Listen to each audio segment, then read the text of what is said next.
안녕하십니까. 10월 31일 한국TV 뉴스 오늘의 헤드라인입니다.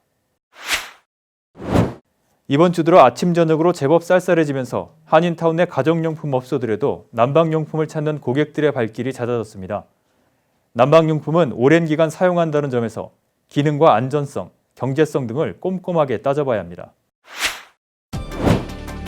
할로윈을 맞아 베버리힐스의 시더사이나이 메디컬 센터에서는 30일 신생아 환자들과 그 가족들을 위한 특별한 할로윈 이벤트가 열렸습니다. LA시의회가 30일 렌트비 급상승으로 경제적 부담에 짓눌린 저소득층 세입자들을 위해 $300만 달러의 렌트비 지원안을 긴급 승인했습니다. 주 저녁에는 내년 1월 1일부터 렌트 컨트롤이 시행될 예정인 가운데 렌트 컨트롤 시행 전에 렌트비 인상을 서두르는 건물주들이 늘어나자 LA시의회가 올 연말까지 저소득층 세입자들의 렌트비 부담을 덜기 위해 $300만 달러를 지원하기로 했습니다. 시정부로부터 렌트비 보조 혜택을 받는 대상은 중간소득 평균 80% 미만의 소득 수준 주민으로 최근 9% 이상의 렌트 인상을 경험한 세입자들입니다. 시정부는 지원금 $100만 달러당 400에서 500가구가 렌트비 지원을 받을 수 있을 것으로 추산했습니다. 해당 세입자들이 시정부에 렌트비 지원 신청을 할 수 있는 기한은 오는 12월 31일까지입니다. 시청자 여러분 안녕하십니까? 한인사회 소식을 정확하고 발빠르게 전해드리는 한국TV 뉴스입니다. 요즘 낮 기온은 포근한데도 아침 저녁으로는 기온이 뚝 떨어지면서 일교차로 인해 감기에 걸리는 주민들 늘어나고 있는데요. 아침 저녁으로 쌀쌀해지면서 이제 집안에도 히터를 틀어놔야겠다고 생각하시는 분들 많으실 겁니다. 타운의 가정용품 상점에는 겨울철 준비를 위해서 난방 제품을 찾는 한인들의 발길이 부쩍 늘어났습니다. 정현호 기자가 둘러봤습니다. 지난주까지 남가주에 수온주가 90도를 넘나드는 불볕더위가 이어지더니 이번 주 들어서부터는 아침 저녁으로 기온이 뚝 떨어지면서 주민들이 두꺼운 옷을 꺼내 입기 시작했습니다. 한인타운 내 가정용품 업소에는 환절기를 맞아 두꺼운 이불도 새로 장만하고 따뜻한 겨울을 보낼 수 있는 난방용품을 마련하려는 주민들의 발걸음이 최근 수일 새 부쩍 늘었습니다. 일교차가 심해져 아침 저녁으로 추워지면서 방마다 놓아둘 소형 히터 제품이나 전기요를 찾는 한인들이 많습니다. 그리고 이 방안을 따뜻하게 해주는 그 라제 히터나 아니면은 이게 순간적으로 열이 나오는 할로겐 히터나 아니면 이렇게 그 침대에서 쓸 수 있는 전기요를 많이 요즘 찾고 계십니다. 요즘 또 이렇게 전기로 하는 제품보다 이제 물로 하는 온수매트를 많이 좀 찾으시고요. 그리고 또 그 전기요를 쓰시더라도 이제 전자파가 없는 요 실드라이프 전기요도 많이 요즘 구매를 하시고. 온수매트는 보일러에서 데운 물이 온수관을 통해 순환해 열을 내는 방식으로 전자요와는 달리 서서히 데워지고 열기는 오래 지속됩니다. 한국의 온돌방 느낌을 주는 데다 전기 열선을 사용하지 않아 전자파 영향을 덜 받는다는 이점이 있는데 전기장판에 비해서 가격이 비싸지만 대신 전기료 부담을 줄일 수 있습니다. 집안이나 사무실에서 히터를 가동해 공기가 건조해지면서 난방용품과 함께 가습기도 겨울철 필수 제품입니다. 예전에 쓰셨던 그 큰 가습기보다 요즘은 이렇게 소형을 많이 찾으십니다. 그냥 집에 있는 페트병 그냥 얹어서 쓰실 수 있는 그런 소형 가습기를 많이 찾는 추세입니다. 철마다 이불을 새로 바꾸는 주부들에게 극세사 이불은 포근하고 촉감이 좋아 여전히 인기를 끌고 있습니다. 극세사 이불과 함께 사용하는 극세사 패드도 인기입니다. 한국TV 정현호입니다. 오늘은 할로윈입니다. 오늘 밤 유령 분장을 한 아이들이 트릭 올 트릿을 하러 부모들의 손을 잡고 이웃집 다니느라 바쁠 텐데요. 오늘 같은 날 어린 자녀가 아파서 병원에 누워 있다면 부모들의 마음은 어떨까요? 병원에 입원해 있는 어린 환자들도 할로윈 분위기를 즐길 수 있도록 시더사이나이 병원에서는 아주 특별한 할로윈 이벤트가 열렸습니다. 이수연 기자가 다녀왔습니다. 30일 베버리힐즈 시더스사이나이 메디컬 센터의 한 병동. 병원은 할로윈 데이를 하루 앞두고 환자들과 가족들을 위한 특별한 이벤트를 마련했습니다. 그 깜짝 이벤트의 주인공들은 바로 태어난 지 한 달도 채 안 된 신생아들입니다. 생후 인큐베이터 속에서 보살핌을 받아야 하는 신생아 중환자실의 아기들은 동화 속 주인공을 테마로 커스튬을 입고 할로윈 분위기를 한껏 즐겼습니다. 시더스사이나이 병원 측은 할로윈 시즌의 스피릿을 병동에서도 아기와 부모가 모두 느낄 수 있도록 매해 신생아들에게 할로윈 커스튬을 제공하는 이벤트를 열고 있습니다. Yes, so this event's been going on for over 20 years. It was run by one of our parent volunteers, Dorothy Williams, and the parents find it to be one of the most amazing times in the NICU where they get some normalcy, they get to participate in an everyday activity. 이날 시더스 사이나이의 신생아 중환자실에서는 원더우먼, 발레리나, 오리 등의 다양한 캐릭터의 모습을 갖춘 아기들로 붐벼 보호자와 간호사, 의사 등 지켜보는 이들의 미소를 자아냈습니다. 병간호에 지쳐있던 신생아 보호자들에게도 흐뭇한 감동을 선사했습니다. I wanted to normalize this event even though we're in the hospital, and we chose Wonder Woman because we wanted to keep it in the superhero theme. I'm so appreciative of all the nurses and the volunteers who did all the costumes and the Girl Scout troop that helped out. It makes it feel a little more at home and normal to be able to come here. She is a mouse ballerina. It's amazing to still be able to participate and, have fun for the holiday. And she seems to be enjoying it, right? 시더스 사이나이 병원 측은 신생아 병동뿐만 아니라 병원의 다른 환자들을 위해서 약 10마리의 개들에게 각종 할로윈 커스튬을 입혀 병동을 돌게 하면서 할로윈의 즐거움을 나누는 이벤트를 진행해 병동 곳곳에 웃음꽃이 피었습니다. 한국TV 이수연입니다. 오늘의 지역 단신 전해드립니다. 남가주 한국학원 정상화를 위해 한인 단체장들을 중심으로 결성된 범동포 비상대책위원회가 남가주 한국학원 이사회를 상대로 법적 소송을 제기하기로 했습니다. LA 총영사관은 이번 소송 비용을 한국 정부 차원에서 지원할 수 있는지 모색 중입니다.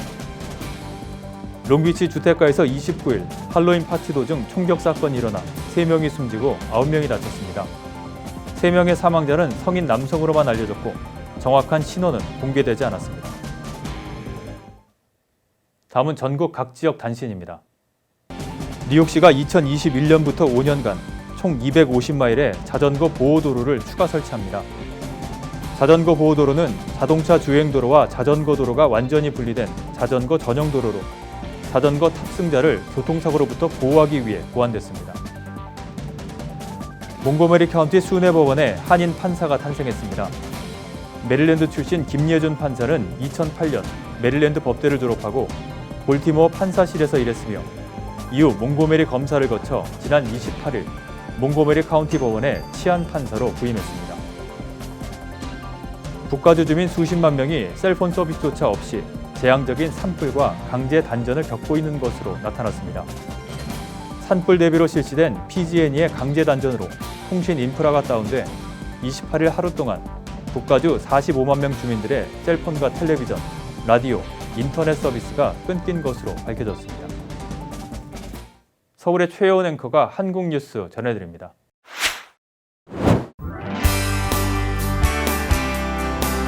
한국내 이슈를 만나보는 로그인 코리아입니다. 먼저 첫 번째 뉴스입니다. 더불어민주당 이해찬 대표가 이른바 조국 사태와 관련해 여당 대표로서 무거운 책임감을 느끼며 국민 여러분께 매우 송구하다는 입장을 밝혔습니다. 이 대표는 한국 현지 시간으로 30일 국회에서 기자간담회를 열고 검찰 개혁이라는 대의에 집중하다 보니 국민, 특히 청년이 느꼈을 불공정에 대한 상대적 박탈감, 좌절감은 깊이 있게 헤아리지 못했다며 이같이 말했습니다. 이 대표가 조국 전 법무부 장관의 지난 14일 사퇴 이후 조국 사태와 관련해 입장을 표명한 것은 이번이 처음입니다. 이를 두고 당에서는 이 대표가 사실상 사과한 것이라는 해석이 나오고 있습니다. 이 대표는 송구하다는 것이 사과냐는 질문에 표현대로라며 2달 반 동안 갈등이 심했는데 그런 부분에서 국민이 많이 지쳤고 그런 점에 대해 당의 입장에서 송구하다는 말씀을 드린다고 말했습니다. 한편 조국 사태에 대해서는 고개를 숙이면서도 검찰 개혁이 필요하다는데 목소리를 높였습니다. 이 대표는 이번 일이 검찰이 가진 무소불위의 오만한 권력을 다시 한번 확인하는 계기가 됐고 검찰 개혁을 향한 국민들의 열망도 절감하게 됐다며 지금이 마지막 기회라는 마음으로 공수처 신설과 검경 수사권 조정 그리고 검찰 내부의 조직 문화와 잘못된 관행들을 철저하게 개혁하는 데 혼신의 힘을 다하겠다고 강조했습니다. 또 내년 4.15 총선과 관련해 이틀 전 윤호중 사무총장을 단장으로 하는 총선 기획단을 발족시켰고 이번 주 중 위원 선임을 마무리하고 실무 작업을 시작할 예정이라며 총선 기획단이 발족하고 선거 기획단을 만들 때 많은 분이 참여할 수 있도록 선대위를 구성할 것이라고 소개했습니다.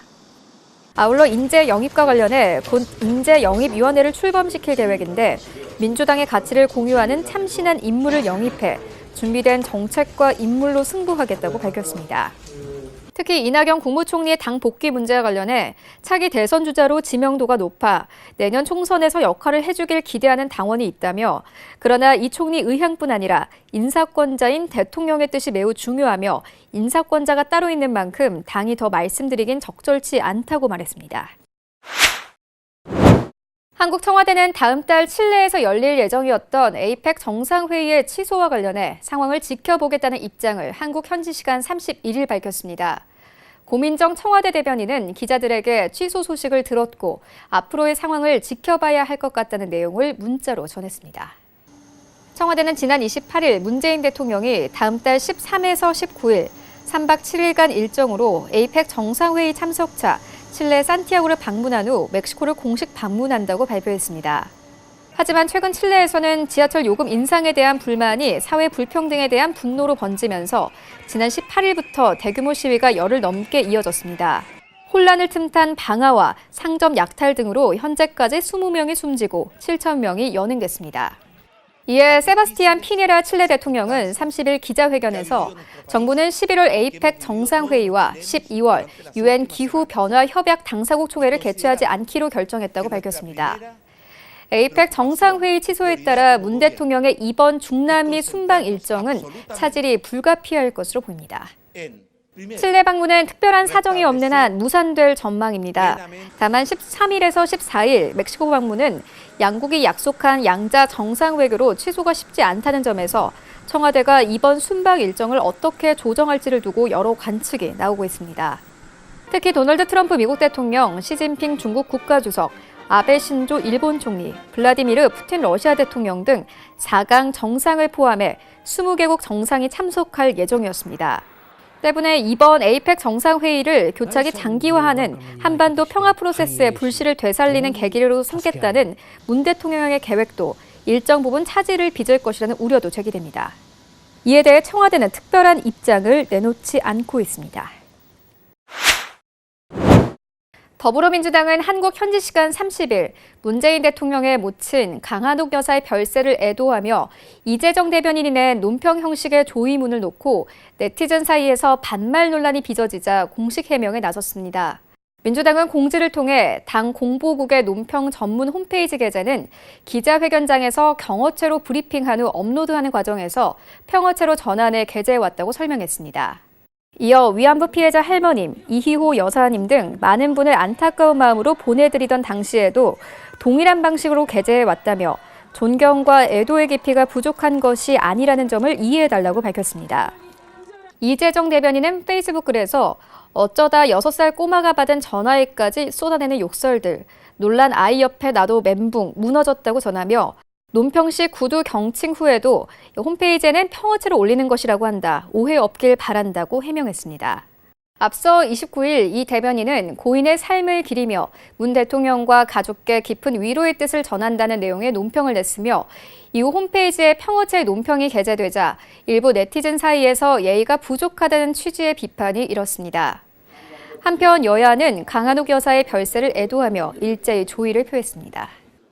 자유한국당 김명연 수석 대변인도 조의문을 통해 삼가 명복을 빌고 영면을 기원한다며 큰 슬픔을 마주하신 문 대통령과 유가족께 깊은 위로의 마음을 전한다고 밝혔습니다.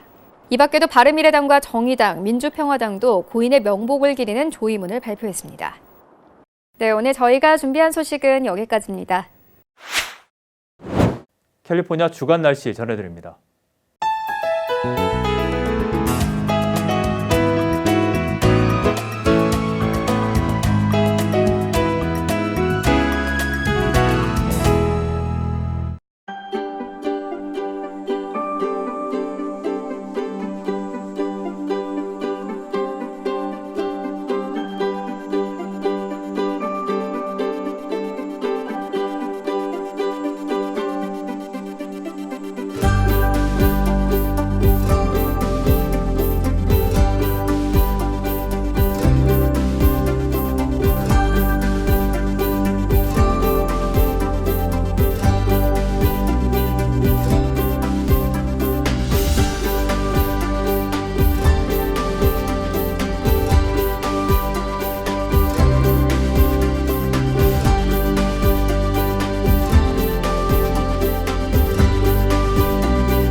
지금까지 한국TV 뉴스 전해드렸습니다.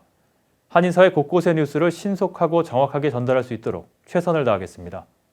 시청자 여러분, 감사합니다.